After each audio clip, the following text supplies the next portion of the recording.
Hamilton Espíndola. É isso aí, de volta no programa Hamilton Espíndola. Rapaz, satisfação estar aqui hoje com o meu amigo. Tava até brincando ali com o Lorival. A Lorival não sabe de nada, viu? Não sabe o que nós já aprontamos naquela alegria da rampa quando nós era menino, viu? Eita, coisa boa. Pode ser o pastor divino Marcos. Pode ser o pastor Hamilton, alegria poder estar com vocês nesta tarde abençoada.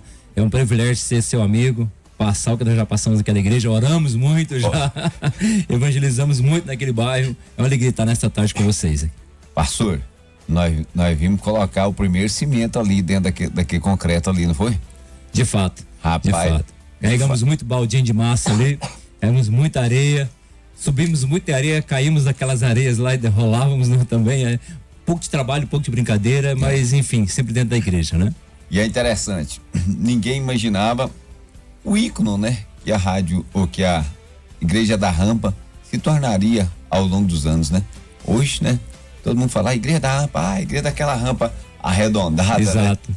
Rapaz. E muitos colegas lá que foram adolescentes com a gente ali, crianças, adolescentes, jovens, se tornaram grandes pastores, homens de bens, mulheres de bem, boas esposas, bons maridos, não é? E hoje, às vezes, quando eu vou visitar lá, eu vejo os filhos dos nossos amigos, né? E até netos dos nossos amigos que eram solteiros naquele tempo. E a igreja cresceu e desenvolveu muito. E graças a Deus pela vida do saudoso pastor Sebastião e depois pela vida do pastor Zé Carlos, que hoje conduz aquela igreja lá. O pastor Zé Carlos, né, tem feito um bom trabalho, foi líder de jovem ali, né? Mas na nossa época, quem era líder de jovem era o Antônio Venâncio. Antônio Venâncio. Rapaz, tem um tempo, hein? Nosso amigo. Mora hoje em Brasília, não é? Mas o líder Antônio Venâncio, depois veio o pastor Marquinhos, né? Marco Ferreira. Um abraço, pastor Marcos Ferreira aí. O Marcos, eu sei não, viu? O Marcos, ele tá me devendo, que eu já tentei trazê-lo aqui no programa. O Marquinhos a irmã, né? A turma toda ali, né? Os meninos que era vizinho, o Ailton, você lembra? O Ailton e também o Gilmar, né? Pastor Demir, né? Pastor Demir, nosso amigo tá lá no bairro Paraíso. Aquela turma toda ali, então era muito bacana, né? Hoje daquela turma nossa, eu falo assim, da nossa faixa etária, depois tiveram outros, né? Que se tornaram pastor, igual o pastor Oséias, né? E outros, mas não foi a nossa faixa etária de infância, mas que cresceu junto na nossa faixa etária foi o pastor Hélio, né? Pastor Hélio, o Marquinhos, pastor Marquinhos, né? O senhor, o pastor Anderson, Canuto. Canuto. Eu acho que só nós 5 mesmo, né? Da mesma faixa etária. O Vanderlei, pastor Vanderlei, né? O Vanderlei. Não, mas o Vanderlei é um pouquinho mais que nós, né? Eles vieram um pouco mais depois, mas já pegou um restante ali da nossa juventude ali. É verdade. Né? Mas assim, da turma de menino que cresceu junto mesmo, foram nós 5, né? Sim, de fato. Eu, o senhor, o pastor Anderson, o pastor Marquinhos e o pastor Hélio. Pastor Hélio, né? exatamente. O Hélio, quando o pastor Geraldo começou a tocar a tuba, né? Tuba lá da igreja. Aqui é a nossa sede. E aí, foi pra lá pra dar aula pra nós, rapaz. O homem que sofreu com nós. Diga de passagem que eu já toquei na banda de música, viu? Tanto daqui da sede com o Monstro Gildo, saudoso Monstro Gildo. Aqui na sede, depois a nossa banda lá na Joiara, quando nós começamos com o pastor, o irmão Geraldo, né? Hoje pastor Geraldo e depois o irmão Ismael, né? O Enos Mendonça também, o Enos passou a época lá. Bem no comecinho, né? O Enos, na verdade, ele foi um prodígio, né? Que ele chegou aqui em Anápolis vindo lá da cidade dele, da divisa que é o Bahia aqui, eu me esqueci o nome da cidade agora, e ele chegou um presbítero solteiro. A gente não tinha essa referência de presbítero solteiro até então no Campo de Madureira, né? E ele foi o primeiro. Ele foi um dos primeiros, era uma alegria. Teve, naquela época, também teve um dos que iniciou na época também com a música, eu acho que da nossa referência foi o Gleicin, né? Que chegou de Minaçu tocando todos os hinos da harpa no trompete, você lembra? Gleison, o irmão Gleison, hoje tá em Portugal hoje com a sua família. Gleison. Gleison Eliane, né? Ele começou primeiro com a dupla com o Jaime, depois ele foi cantar com a sua, casou e cantou com a sua esposa, a Eliane. Mas ele foi o primeiro a tocar instrumento de sopro na Jaiara. Sim, porque ele chegou de Minaçu, que Minaçu é uma grande escola de música, principalmente de banda, né? Minaçu é uma grande escola de música. E ele chegou realmente, e aí foi onde impulsionou. Depois nós tivemos lá você lembra do grupo de violão? Você estava na época do grupo de violão lá? Não, já não estava. Já tinha saído. Depois eu tive um grupo de violão lá, mais de 70 violões tocando ao mesmo tempo. Irmão Timóteo, maestro Timóteo. Não encerro, mas já era precursora de muitas coisas, meu irmão. A igreja já era precursora de muitas coisas. Muitos projetos. Muitos projetos. Só aproveitando o adendo aqui desse nosso bate-papo de reviver o que nós vivemos, Lauriette cantou na igreja da Vila Jaiara. Quando ninguém quase conhecia ela no Brasil, Lauriette cantou na igreja de Vila Jaiara, num grande congresso que o pastor Marcos era o líder de jovens. Logo em seguida, a Lauriette veio cantar no MADA. Uma alegria, né? Você vê que a igreja Jaiara tem uma história. Rapaz, agora quem fez umas boas participações lá foram Fátima e Marinete. Essas aí era quase que prata da casa. Quase que prata da casa. Vinha de longe. Vinha Piripiri. Piripiri. No Piauí. Piauí. Exatamente. Elas iam pra cantar aqui. Rapaz, eu lembro como se fosse hoje. Ou voz estrondosa que aquelas meninas tinham. Muito, muito. Uns hinos lindos. Cantavam belas melodias, belas melodias. Depois Nificalita. Depois Eliel Rosa, que foi um grande cruzada evangelística que a gente fazia no Feirão da Jaiara. Rapaz, eu era menino para adolescente. E aí ele pegava a guitarrinha. Ele é poder. Exatamente esse, Eliel Rosa. E aí eu fiquei doido, Ricardo, pra pegar no sapato dele, entendeu? Porque ele tinha 80 centímetros de altura. 80 centímetros de altura. Ele tinha uma dificuldade, uma enfermidade, né? Que eu não lembro nem como é que era. Sei que ele não tinha ossos de vida. Ele tinha quase que articular. Ele era quase que os ossos dele era bem frágeis, né? Bem frágeis, quebráveis. Deus curou ele, né? Ele foi um grande homem de Deus, né? Apesar da pequena estatura. Sim. Mas, por exemplo, uma música que todo mundo canta e não sabia, mas eu não sei se ele é o autor total, né? Ou ele é co-participante, mas olhando esse mundo ele viu. Essa música é do Luiz Carvalho, né? Multidão. A composição é do Luiz Carvalho, mas ele puxou ela pro Brasil inteiro. Andando sozinho, sem nada nas mãos. Então, depois veio Ele é Poder, rapaz, ele pegava aquela guitarrinha, ele é poder. E aí eu falava, eu quero pegar no sapato desse homem, entendeu? Eu era menininho e ele tava no caminhão lá, eu fui correndo no meio do povo e trisquei do sapato dele. O pastor realmente fala que caminhão o povo vai assustar, né? Mas o palco era no caminhão, não tinha os palcos. Era o caminhão. Não tinha os palcos que temos hoje, né? Era o caminhão. Pastor, satisfação receber o senhor hoje aqui, para ministrar a palavra do senhor, né? E eu tenho, assim, grandes amigos na obra do Senhor. E um dos homens que eu tenho privilégio sempre, eu até falo aqui no rádio, o pastor Gilmar, que é meu amigo desde menino, né? Desde menino. E hoje poder, né, receber o senhor para ministrar, né, aos nossos corações a mensagem do senhor, né? Eu que, né, vi o senhor menino pregando, né? Na mesma época eu catava para ir andar com o Zé Quintino em cima da caminhonete, levava para pregar nos cantos, o senhor sempre estava pregando ali, né? A irmã do senhor, a Kelly, né? É prima, na verdade. É prima. Mas a gente foi criado junto, aí por isso que não é normal, as pessoas sempre pensam que é irmã, mas é prima. Hoje ela mora em Monte Carmelo, Minas Gerais. Mas pra mim era irmã até hoje, acredita? Sim. Porque foram criados junto ali, né? Praticamente, foi exatamente isso. E aí ela pregava também, então assim, vem a nossa infância vem voltando, né? E vê que muitos homens de Deus, né, permaneceram, né, mulheres permaneceram na fé. Então a satisfação receber o senhor aqui, hein? Para ministrar a palavra. A alegria minha. Use o Senhor nessa tarde. Amém. Quero, antes de começar aqui a ministração dessa palavra, eu quero mandar um grande abraço lá para os nossos irmãos da nossa congregação no AD Dom Felipe, todos os irmãos que estão na escuta, a minha família, os filhos aí, minha esposa e todos aqueles amigos que estão nos ouvindo, que a audiência do seu programa é uma grande audiência.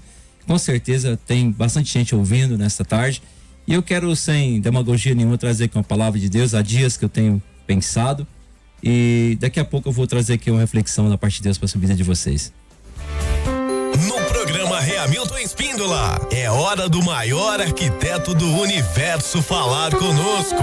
Oferecimento: arquiteta Daiane Freitas, 993333853. Pensou em reforma ou construir? Fale com Daiane Freitas, 993333853. Agora, vamos ouvir Deus falar conosco.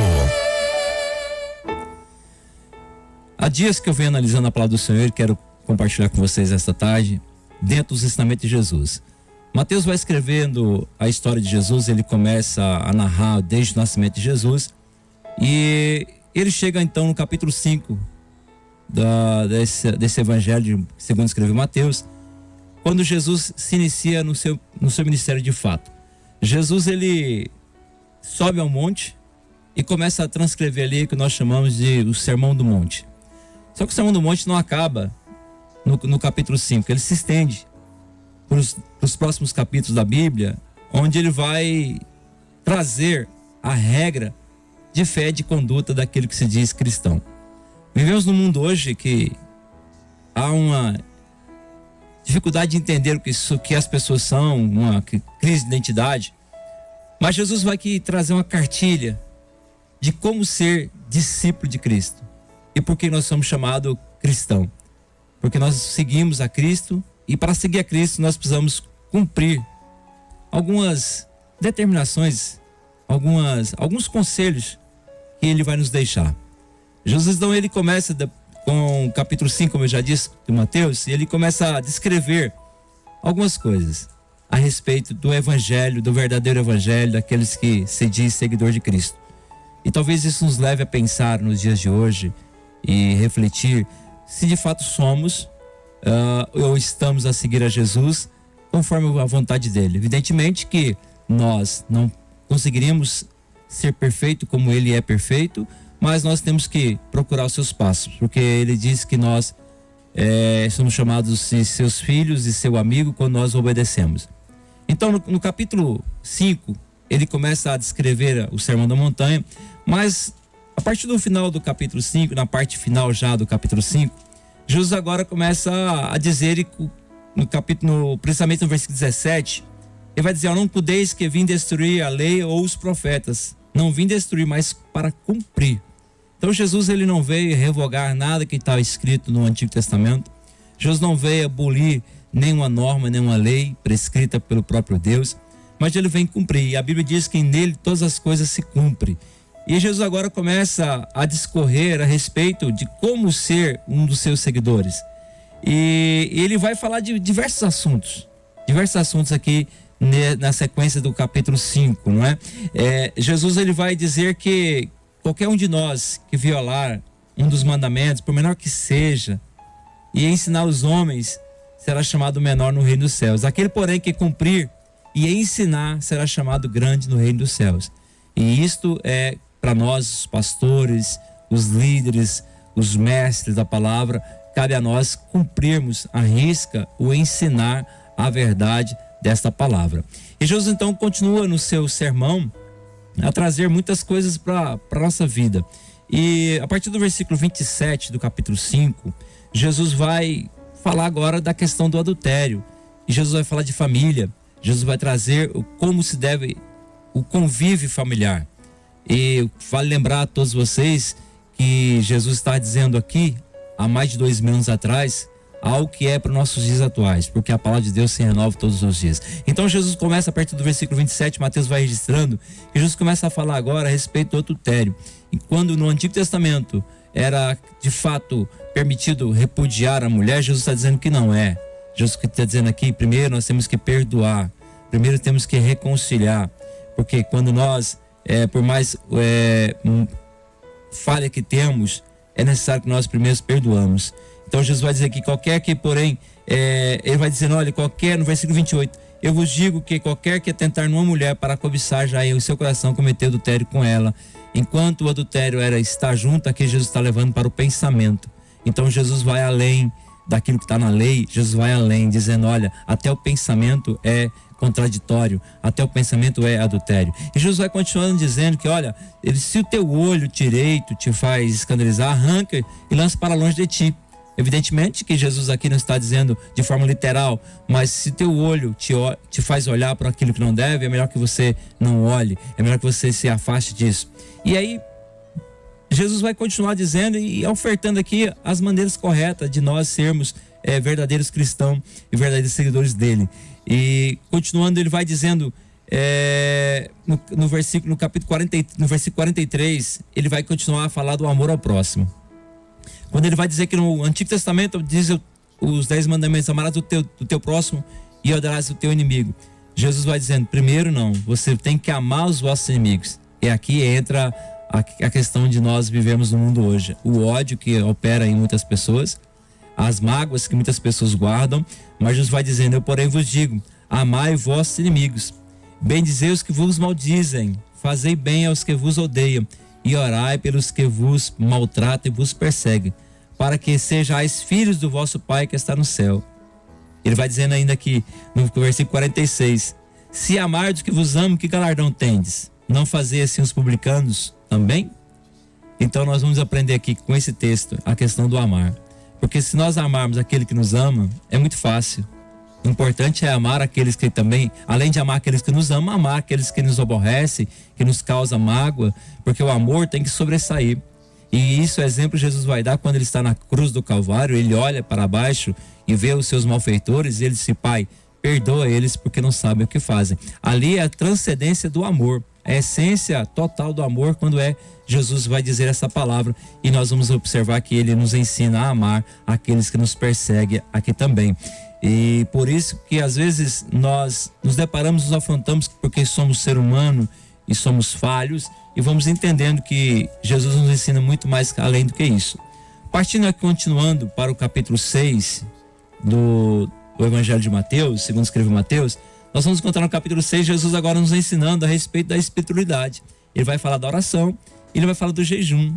E o interessante é que quando ele nos ensina a orar, que ele nos ensina a oração universal, a oração do Pai Nosso, ele vai nos ensinar que quando nós oramos: Pai, perdoa-nos pelas nossas ofensas, assim como nós perdoamos os que têm nos ofendido. Geralmente, nem sempre a gente cumpre de fato essa parte. Mas Jesus vai nos ensinar que orar não é só você elevar palavras ou soltar palavras ao vento. Orar vai muito mais além do que isso. Orar, você precisa ter uma intimidade com o Senhor. E Jesus já falava disso, e até hoje nós necessitamos desse momento de oração. E ele vai ensinar, além de orar, jejuar, vai nos ensinar a ofertar, a ajudar o próximo.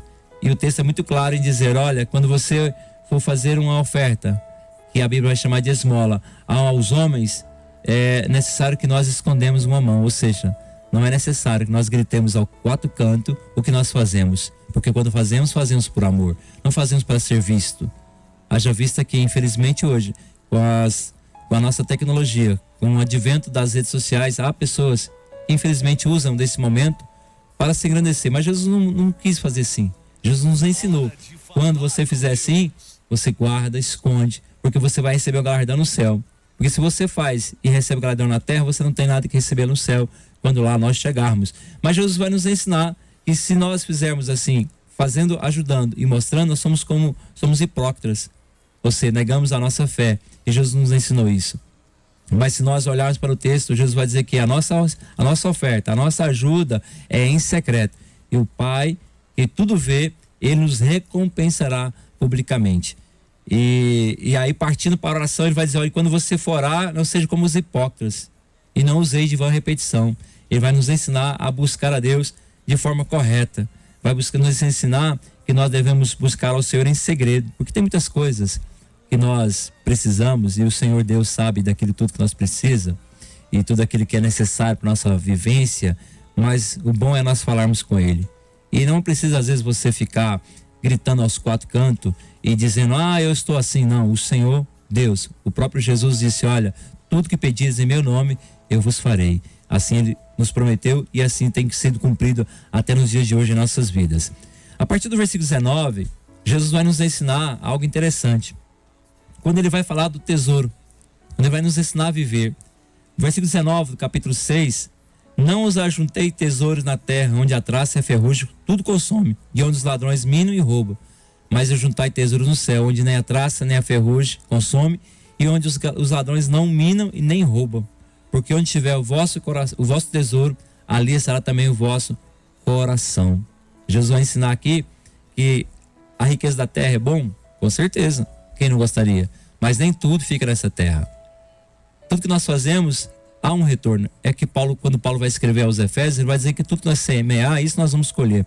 Então Jesus está aqui ensinando que o importante é que nós ajuntemos tesouro no céu. Guardemos o nosso coração no céu. Não olhamos para as coisas que há aqui no mundo. Há dificuldade no mundo? Sim. Há alguns perrengues que nós passamos? Sim. mas o nosso tesouro precisa estar no céu. Tudo quanto fizermos aqui é pensando no céu. É um investimento a longo prazo. Não é um investimento de retorno rápido, porque tudo que você faz aqui na terra, você recebe no céu. Então, o nosso tesouro, o maior tesouro nosso é guardar no céu. É as boas obras que nós praticamos, é aquilo que nós fazemos para agradar ao Senhor. E Jesus continua dizendo mais, né?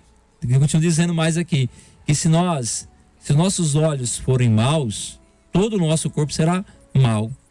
Se, portanto, a luz que está em nós, ou se a luz que está em nós, se nós não temos luz em nós, aí há trevas, porque a escuridão é a falta de luz, não é?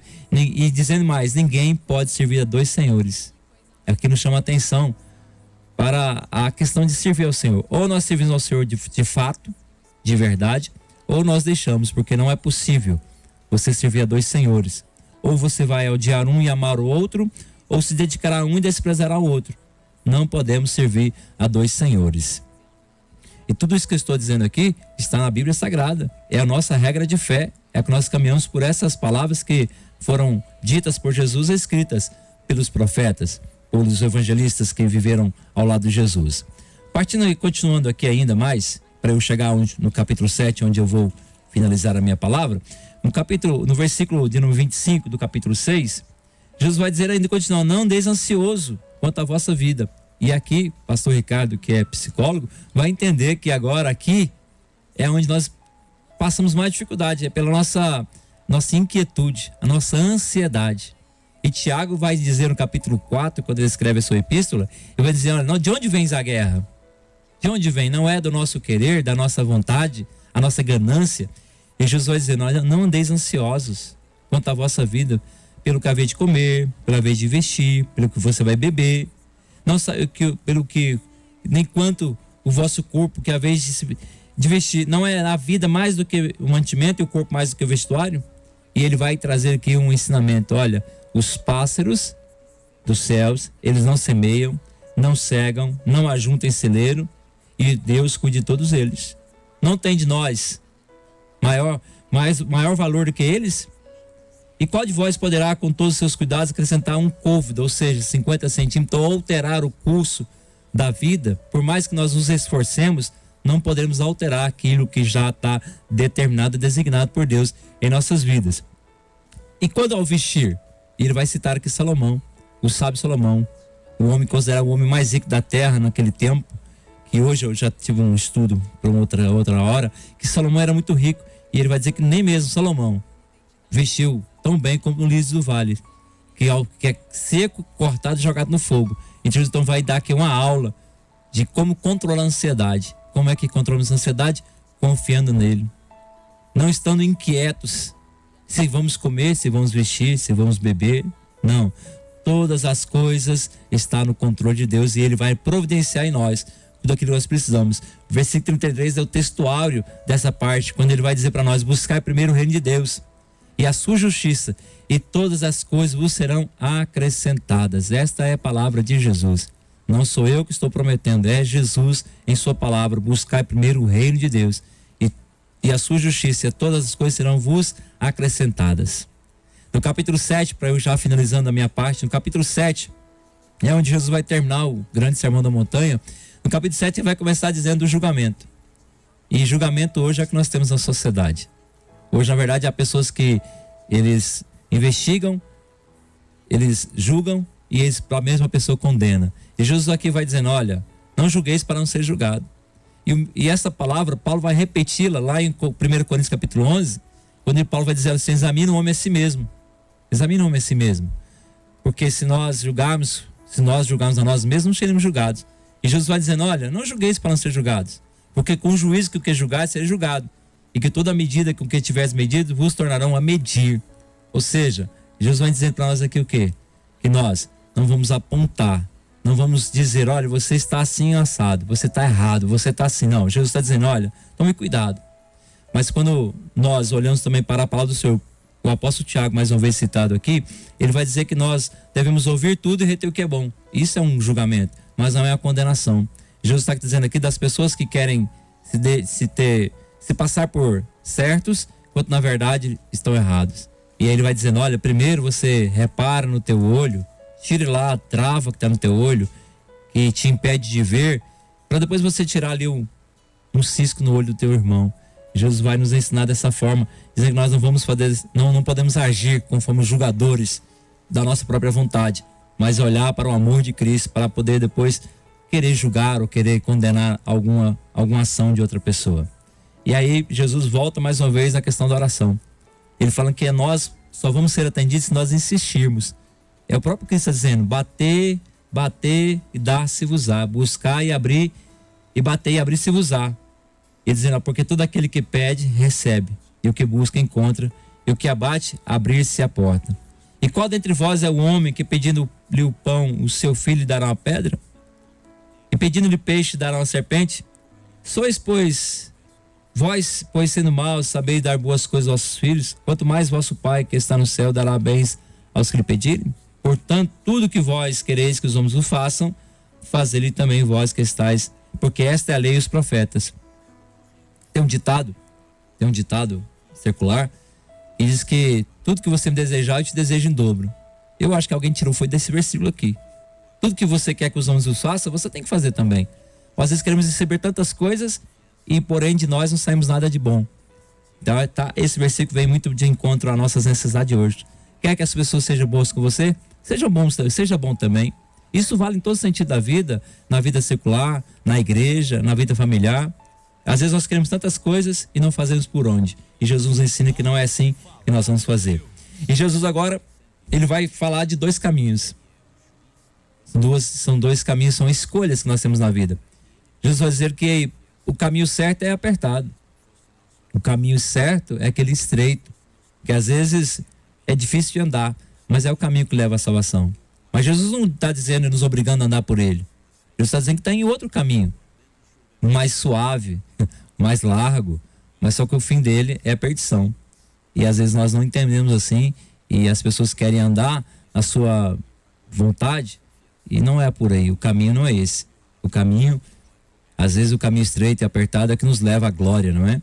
E é isso que Jesus vai nos ensinar aqui nesse capítulo 6, no versículo 13 a seguir. No versículo 15 do capítulo 6, do capítulo 7, me perdoe, já finalizando, Jesus vai fazer um ressalto, e olha que eu vou reprisar aqui que essa palavra foi dita há mais de 2000 anos, e Jesus vai nos ensinar a ter cuidado com os falsos profetas. Pessoas que se diz cristão, que dizem seguidores de Cristo, que não cumprem nada que está antes que nós já falamos, e agora está por aí dizendo que é o profeta do Senhor. Jesus vai já nos ensinar que viriam eles, para trazer aqui uma palavra que talvez não é de acordo com o ensinamento de Cristo. E Jesus já nos alertava dizendo que eles viriam vestidos de ovelhas, mas na verdade são lobos devoradores. E ele vai dizendo, pelo fruto você conhece a árvore. A árvore boa, ela não vai dar mau fruto, mas a árvore má, com certeza ela não vai dar bom fruto. E assim Jesus vai caminhando para nos ensinar a caminhada com ele ser dessa forma. E já no final aqui desse texto, Jesus vai trazer uma parábola. Ele vai trazer aqui uma parábola dizendo que existem dois homens. Um homem, ele escuta a palavra, ele pratica a palavra e ele é comparado com um homem sábio que vai edificar a sua casa sobre a rocha. Veio os ventos, veio a tempestade, veio as chuvas, vieram os ventos, bateram naquela casa, mas a casa não caiu, porque ela estava edificada sobre a rocha. Assim somos nós, aqueles que somos chamados de discípulos de Cristo. Se nós ouvirmos a palavra do Senhor, praticamos essa palavra, nós somos comparados a esse homem sábio que edifica a casa na rocha. Podem vir dificuldades, pode vir falsos profetas, podem vir propostas que queiram te desviar do caminho, porém nós estamos firmados na palavra do Senhor, estamos firmados na rocha, e esta rocha é Cristo. E Jesus vai dizer também, daquele que ouve a palavra, daquele que sabe a capacidade que Jesus tem, o poder que Jesus tem, porém, todavia, contudo, ele não cumpre. Ele é esse comparado como o homem que constrói a casa sobre a areia. Os ventos vêm, A chuva vem, sopra sobre essa casa e essa casa vai à ruína, porque ela não está sobre a rocha, porque a pessoa ouve, mas não pratica. E tudo isso que nós estamos falando aqui nesta tarde é para que você entenda que Jesus, ele é o caminho, a verdade e a vida. Jesus, ele vai de encontro às nossas necessidades, mas para que eu e você entendamos que para seguir a Jesus é necessário cumprir os seus ensinamentos. Nós não podemos de forma nenhuma dizer que somos discípulos de Cristo e não praticarmos as suas palavras. Essa é a minha palavra dessa tarde para vocês, que esta palavra ecoa nos nossos corações, que também na minha vida seja aplicada em todos os dias e que nós possamos ser melhores discípulos de Cristo todos os dias da nossa vida, na caminhada que temos com Ele. Hora de falar com Deus. Quero nessa tarde fazer uma oração por vocês, pela sua família. Nós estamos no mês da família, onde nós estamos orando pelas famílias, e nessa tarde eu quero orar por vocês com muita alegria no meu coração. Senhor meu Deus, Criador de todas as coisas, em nome do teu Filho Jesus Cristo, nessa tarde nós entramos no trono da graça para pedir ao Senhor bênçãos sobre nossa família, sobre os ouvintes desse programa, sobre os ouvintes desta rádio. Nós estamos nesta tarde aqui, Senhor Jesus, pelo teu nome nós falamos essa palavra. Quero pedir ao Senhor que visite cada ouvinte nessa tarde, aqueles que estão enfermos, que precisa de uma solução, que precisa que abra uma porta. Jesus, a tua palavra nos garante que nós devemos orar e buscar ao Senhor e insistir na nossa oração, e nós estamos aqui nessa tarde fazendo assim. Senhor Jesus, visita aqueles que estão nos hospitais, aquela família enlutada. Senhor, toma nas tuas mãos agora cada um dessas famílias e ouvintes nesta tarde. Senhor, nos ensina a ser discípulos, mostra-nos o caminho todos os dias, para que nós possamos percorrer pelo caminho certo, para que nós possamos alcançar o benefício da graça do Senhor, para que o Senhor Jesus entre no coração das pessoas que estão atordoadas nesta tarde, e que o Espírito Santo do Senhor se faça presente em nossas vidas. Senhor, nós te louvamos, agradecemos, Senhor, pelos benefícios que o Senhor tem feito em nossas vidas. A ti nós adoramos e agradecemos o teu santo e bendito nome. Fica conosco, Jesus, aqui no